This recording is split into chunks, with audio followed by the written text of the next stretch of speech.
لله نحمده ونستعينه ونستغفره ونؤمن به ونتوكل عليه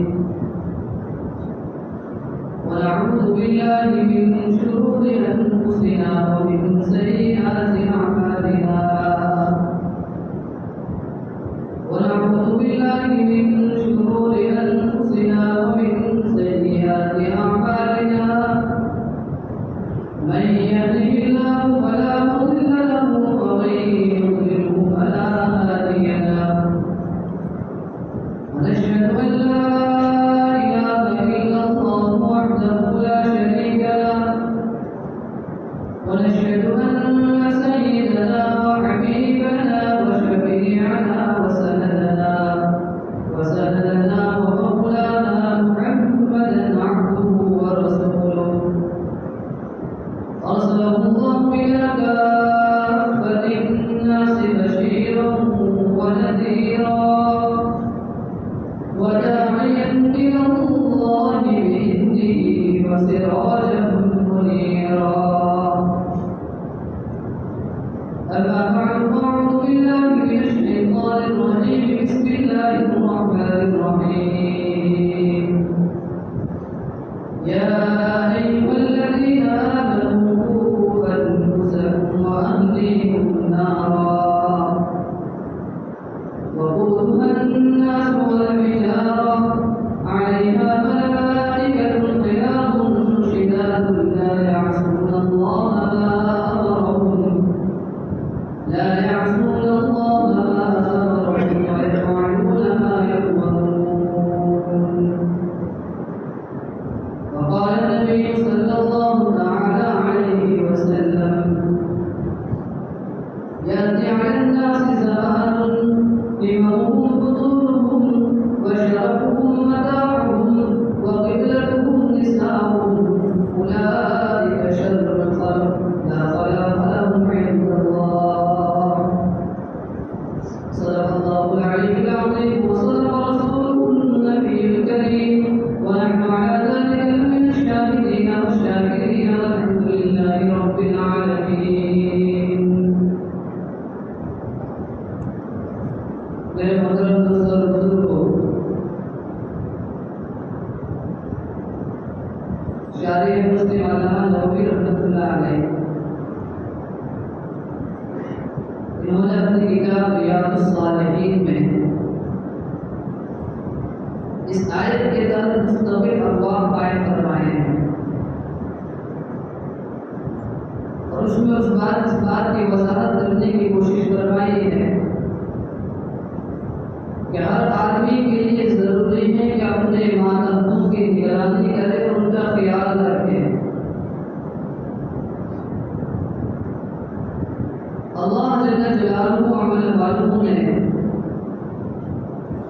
اس آیت کریمہ میں اپنے بندوں کو کتنے پیارے خطاب سے نوازا، کتنے پیار سے اپنی طرف متوجہ کرنے کی کوشش کروائی ہے. اس طریقے سے گھر کا ایک بڑا ہوتا ہے، وہ اپنے گھر کے بچوں کو بیٹا کہہ کر کے جو پکارتا ہے اور جو پیار اس میں نظر آتا ہے، وہ نام لینے میں مزہ نہیں آتا. ہر گھر کا بڑا اپنے بچوں کو اور چھوٹوں کو بیٹا کہہ کر کے جب پکارتا ہے تو اس کے دل میں ایک پیار ہوتا ہے کہ میں اپنے بچوں کو بیٹا کہہ کر کے پکاروں. اسی طریقے سے اللہ جل جلالہ عمل والوں نے اپنے بندوں کے نام لینے کے بجائے یا ایھا الذین آمنوا قرآن کریم میں جگہ جگہ پر یہ خطاب سے پکارا اور ایک پیار بڑا انداز عطا فرمایا کہ ایک ایمان والو. ڈاکٹر عبدالحی صاحب عارفی رحمۃ اللہ علیہ نے یہاں پر عجیب بات کہی.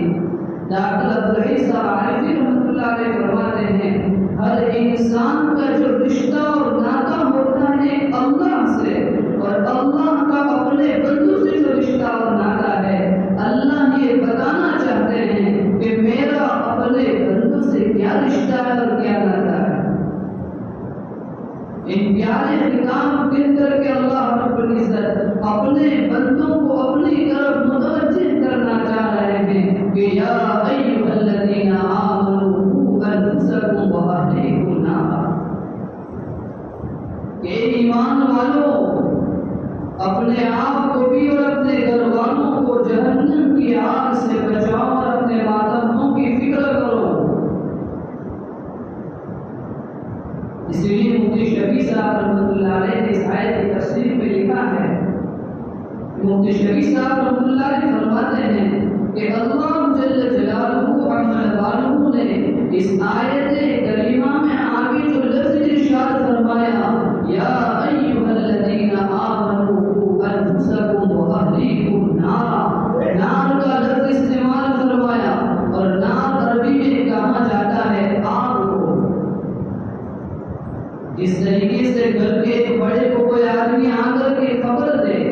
کہ کسی جگہ پر آگ لگنے والی ہے یا حادثہ پیش آنے والا ہے، آپ اپنے گھر کے بچوں کو گھر میں ہی محفوظ رکھنا اور گھر سے نکلنے نہ پائے، تو وہ باپ صرف اپنے بچوں کو نصیحت نہیں کرتا بلکہ نصیحت کے ساتھ اس بات کی کوشش کرتا ہے کہ یہ میرا بچہ اس حادثے کا شکار نہ ہو جائے، اس آگ کے قریب نہ پہنچ جائے اور کہیں ایسا نہ ہو وہ آگ میں کود پڑے۔ مفتی شفیع صاحب رحمۃ اللہ علیہ فرماتے ہیں یہی بچہ جب دوڑتا ہوا جاتا ہے اور اللہ نہ کرے اس آگ کی لپٹ میں آ جاتا ہے اور جل جاتا ہے، کوئی آ کر کے کہتا ہے اے آدمی تجھے پتا نہیں ہے کہ تیرے بچے کے ساتھ کیا معاملہ پیش آیا، وہ والد یوں نہیں کہتا میں نے تو اس کو نصیحتیں کی تھی، میں کیا جانوں وہ جا کر کے گر جائے گا اور مر جائے گا، اب مجھے اس کی کیا فکر ہے، کوئی باپ یہ نہیں کہتا،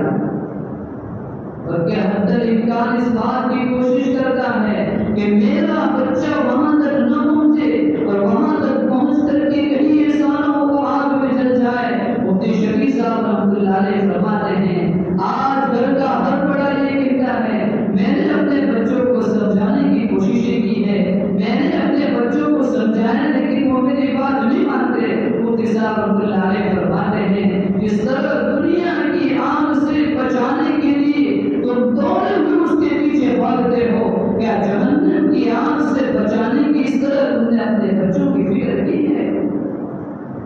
کہ میرا یہ بیٹا جہنم کی آگ میں نہ چلے؟ کہیں دنیا کے کسی والد نے اس طرح فکر نہیں کی جس طرح دنیا کی آگ سے بچانے کی وہ فکر کر رہا ہے۔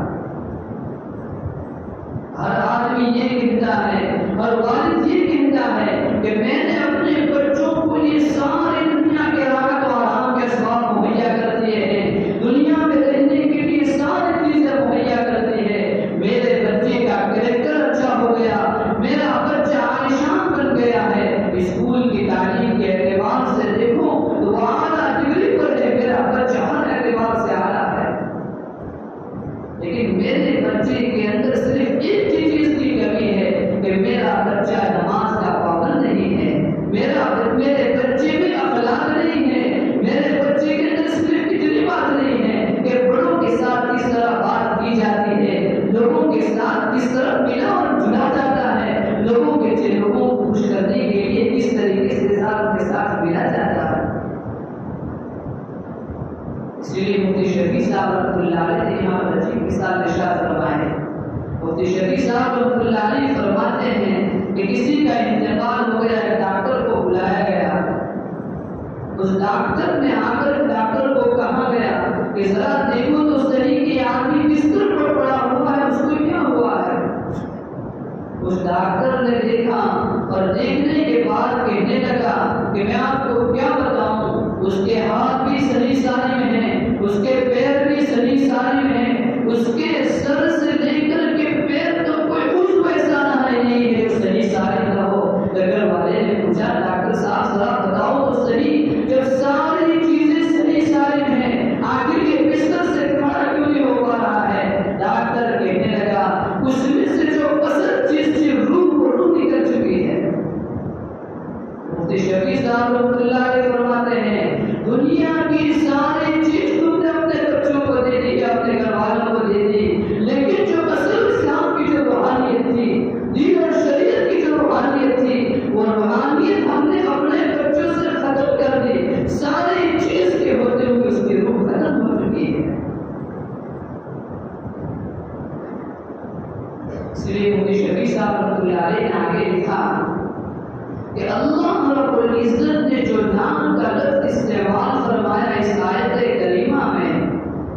گویا ایسا لگتا ہے کہ یہ آگ ہمارے سامنے کبھی بھی اس دنیا میں جل رہی ہو، اس کا مشاہدہ اللہ کے نیک بندوں کو ہی ہوتا ہے۔ دنیا میں جتنے گناہ نظر آ رہے ہیں وہ سارے کے سارے گناہ ایک آگ کی شکل اختیار کر چکے ہیں، وہ ہمیں نظر نہیں آتے۔ جس طرح دنیا میں رہنے والا، بجلیوں میں اور روشنی میں رہنے والا، اگر روشنی ابھی ختم ہو جائے، بجلی چلی جائے، ہمیں گرمی کا احساس ہو جاتا ہے، کیونکہ ہم بجلیوں میں رہنے کے عادی ہو چکے، ہم روشنیوں میں رہنے کے عادی ہو چکے۔ اندھیرا ہمیں نہیں پاتا ہے، اندھیرا ہمیں اچھا نہیں لگتا ہے۔ اسی طریقے سے اللہ والے ہمیشہ روشنیوں میں اور نور میں رہنے والے ہوتے ہیں، ان کو احساس ہو جاتا ہے یہ گناہ کا اندھیرا ہے۔ اس لیے شاہ عبدالعزیز رحمۃ اللہ علیہ بہت بڑے محدث گزرے ہیں۔ شاہ عبدالعزیز رحمۃ اللہ علیہ کا مکان دہلی کی جامع مسجد سے چند ہی کلومیٹر پر واقع تھا۔ ہاتھ پر تعلیم و تعلم کی مسجد سے لگا کرتی تھی۔ حضرت رحمۃ اللہ علیہ جمعے کی نماز کے لیے جامع مسجد میں تشریف لاتے تھے، اور چند کلومیٹر پر جو آپ کا مکان تھا وہاں پر بھی مسجد بیت کو کہا جاتا تھا، وہیں پر آپ ساری نمازیں ادا فرماتے تھے، صرف جمعے کی نماز کے لیے جامع مسجد تشریف لاتے تھے۔ ساتھ میں خادم بھی ہوا کرتا تھا۔ سارے لوگ نماز کے بعد جمع ہو جاتے تھے کہ حضرت آئیں کہ حضرت کی ملاقات ہوئی، آپ کا چہرہ بھی نورانی تھا، منور تھا۔ لیکن کچھ وقت کے بعد حضرت رحمۃ اللہ علیہ کی عادت یہ بن گئی کہ آپ اپنے چہرے کے اوپر کپڑا ڈال کر کے تشریف لاتے تھے، لوگ زیارت کے لیے تڑپتے تھے۔ خادم کہنے لگا، حضرت لوگ آپ کی زیارت کے لیے آ رہے ہیں، آپ نے اپنے چہرے کے اوپر کپڑا ڈال لیا ہے، لوگ آپ کی زیارت کیسے کر سکیں گے؟ حضرت نے کوئی جواب نہیں دیا۔ اسی طریقے سے چلتا رہا۔ ایک مرتبہ جب خادم نے کہا، لوگوں کی بھیڑ زیادہ ہوئی کہ حضرت لوگ زیارت کے لیے آگے بڑھ رہے، اپنا کپڑا اٹھائیے۔ حضرت نے اپنا کپڑا اٹھا کر کے خادم کے سر پر رکھ دیا۔ بس کپڑا سر پر رکھنا تھا، وہ خادم اسی وقت بے ہوش ہو گیا۔ کچھ دیر کے بعد جب یہ واقعہ ہوا، لوگوں نے پوچھا کہ کیا بات ہے، کیوں آپ پر تشریف آئی ہو گئے، آپ بے ہوش کیوں ہو گئے؟ وہ خادم کہنے لگا، میں آپ کو کیا بتاؤں، جب حضرت کے اس کپڑے کو میں نے اپنے سر پر رکھا، مجھے اس دنیا میں کوئی انسان نظر نہیں آیا، بلکہ مجھے صرف گدھے اور کچر نظر آئے ہیں، اور یہ جو نظر آ رہے وہ اس میں سے کوئی بھی انسان نہیں تھا۔ یہ غلاموں کی نحوست تھی۔ حضرت رحمۃ اللہ شاہ عبدالعزیز رحمۃ اللہ علیہ نہیں چاہتے تھے میں اپنی آنکھوں سے ان چیزوں کو دیکھوں۔ حضرت اپنے چہرے کے اوپر کپڑا ڈال لیا کرتے تھے۔ اللہ رب العزت نے اس آیت کریمہ کے اندر یا ایھا الذین آمنوا قوا انفسکم واہلیکم نارا جو فرمایا ہے، اللہ رب العزت اس امت کو یہ بتانا چاہتے ہیں، اپنی بھی فکر کرو، اپنے گھر والوں کی، اپنے بچوں کی تربیت کی فکر کرو۔ کوئی منع نہیں کرتا انجینئر بننے سے، کوئی منع نہیں کرتا ڈاکٹر بننے سے۔ ہمارے مسلمانوں کے پاس اعلیٰ سے اعلیٰ ڈگری بھی ہو، دنیا کے اعتبار سے بھی اچھی چیزیں ان کے پاس ہوں، لیکن اس تعلیم کے ساتھ سب سے بڑی چیز تربیت کی ہے کہ ہمارے بچوں کے پاس تعلیم بھی ہو اور تربیت بھی ہو۔ انبیاء علیہ السلام کی زندگیوں کو اٹھا کر کے دیکھتے ہیں، حضرت اسماعیل علیہ السلام نے بھی اپنے بچوں کو جب نصیحت فرما رہے ہیں تو یہی نصیحت فرمائی جس کو قرآن کریم نے ارشاد فرمایا، وَكَانَ يَأْمُرُ أَهْلَهُ بِالصَّلَاةِ وَالزَّكَاةِ، اپنے گھر والوں کو نماز کا، زکات کا حکم فرما رہے ہیں۔ حضرت یعقوب علیہ السلام کے انتقال کا وقت قریب ہے، اپنے بچوں کو بلایا، اذ قال لبنیہ ما تعبدون من بعدی، اپنے بچوں سے یہی پوچھا کہ اے میرے بیٹوں، میرے انتقال کا وقت قریب ہے، میرے انتقال کے بعد تم کس دین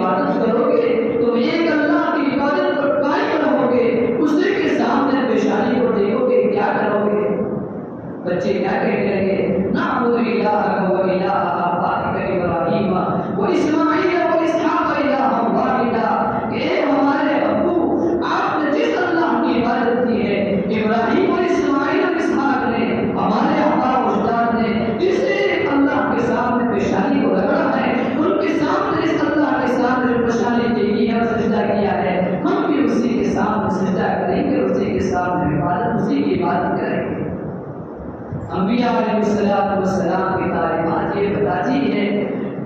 کہ ان انبیاء علیہ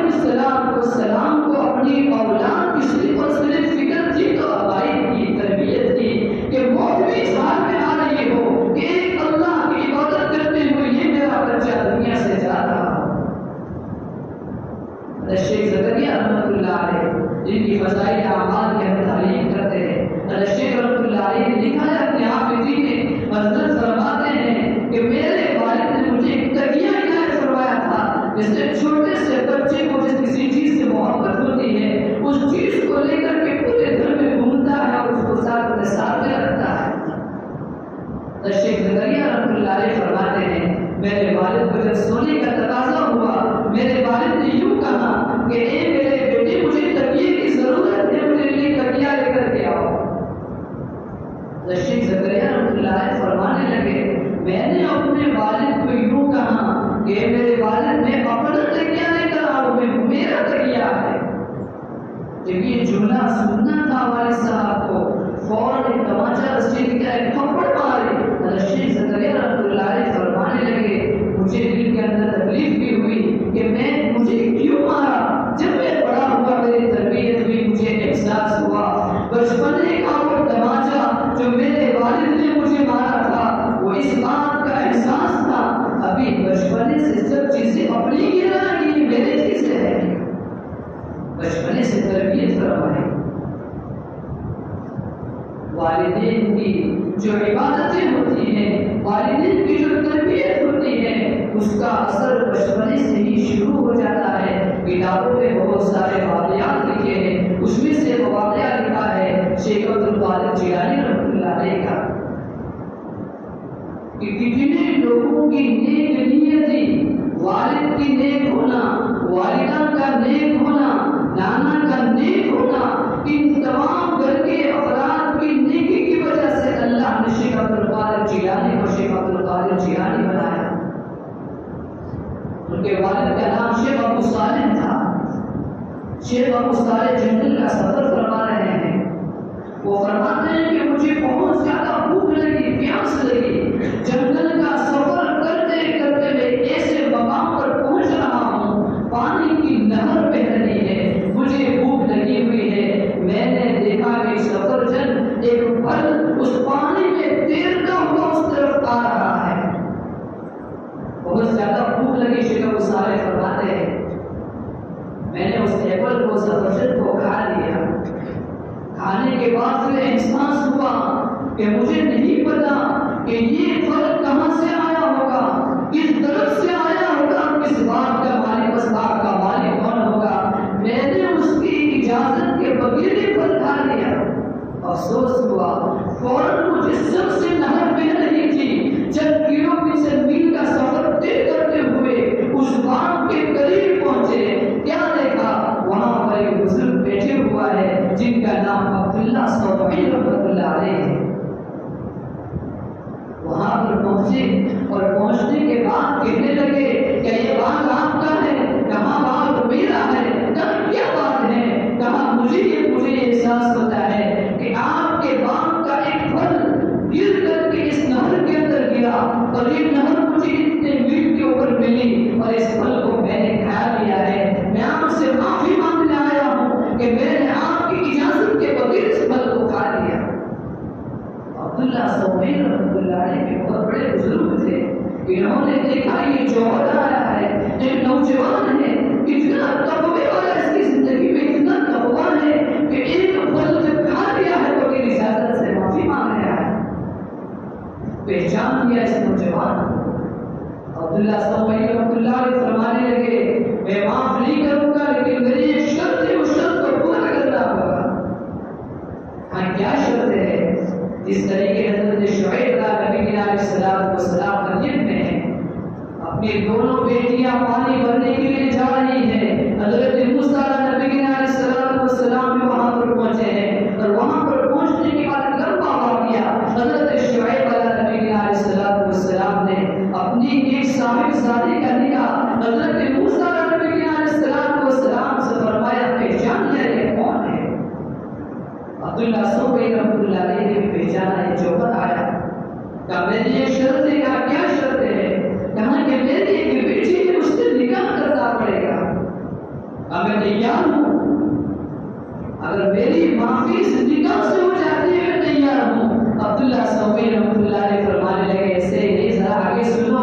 وہ میری بیٹی ایسی ہے جو نابینا ہے، اندھی آنکھوں سے دیکھ نہیں سکتی ہے، چل نہیں سکتی، اپاہج ہے،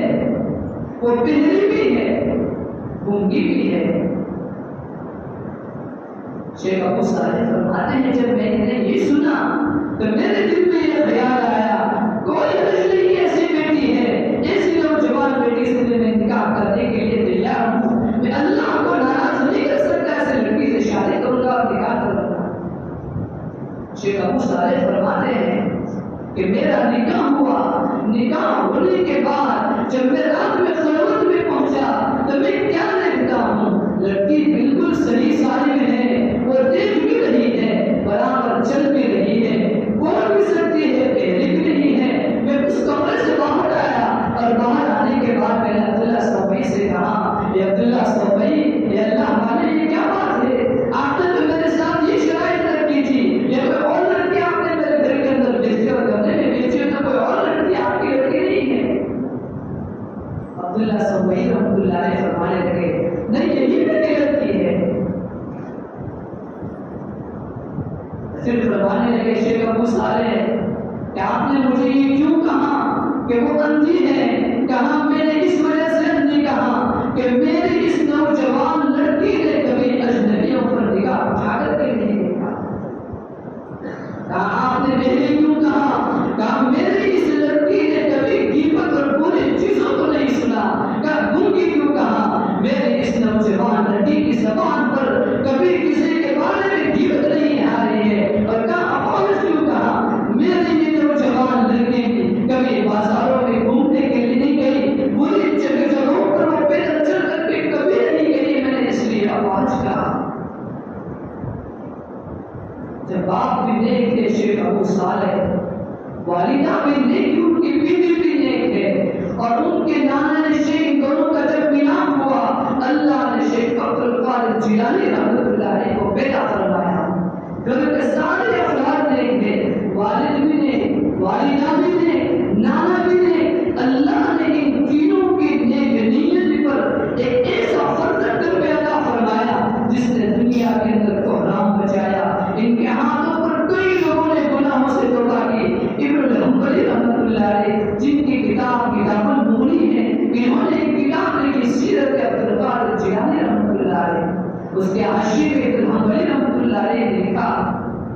کہ اس وقت کے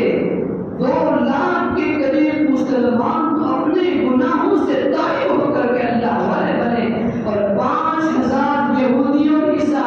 یہودیت عیسائیت کو چھوڑ کر مسلمان ہوئے۔ شیخ عبد القادر جیلانی رحمۃ اللہ علیہ، اور اللہ کا عجیب نظام ہے، یہ پیدا ہونے والا شیخ عبد القادر جیلانی ایران کی سرحد پر پیدا ہو رہا ہے، آذربائیجان اور ایران کی سرحد پر یہ پیدا ہونے والا جب بغداد پہنچتا ہے، اس بغداد میں بہت بڑے اللہ والے امام غزالی رحمۃ اللہ علیہ، ان کا ایک بہت بڑا مقام ہے امام غزالی رحمۃ اللہ علیہ کا۔ جب انہوں نے دیکھا میں نے ظاہری علوم کو حاصل کیا، باطنی علوم میرے پاس نہیں ہے، جس وقت شیخ عبد القادر جیلانی کی آمد ہو رہی ہے ایران سے بغداد کی طرف، یہ اللہ والا بغداد کو چھوڑ کر کے امام غزالی رحمۃ اللہ علیہ خانقاہ میں پہنچ گئے۔ علامہ جوینی رحمۃ اللہ علیہ ایک اللہ والے یہاں سے نکل رہے ہیں اور علامہ جوینی رحمۃ اللہ علیہ کی خانقاہ میں پہنچ رہے ہیں اپنی باطنی اصلاح کے لیے۔ اللہ والے شیخ عبد اللہ والے فرماتے ہیں اس وقت کا بغداد تاجروں کا مرکز تھا، وہاں پر کوئی روحانیت نہیں تھی، اللہ اس بغداد کو روحانیت کا مرکز بنانا چاہتے تھے۔ اللہ نے شیخ عبد القادر جیلانی رحمۃ اللہ علیہ کو ایران سے وہاں بغداد کے اندر پہنچایا، اور پہنچا کر کے وہاں اس بغداد کو روحانیت کا مرکز بنایا۔ تو ابھی میں یہ بات بتانی ہے، گھرانے کا جو ماحول بنتا ہے وہ تعلیم کے ساتھ تربیت کا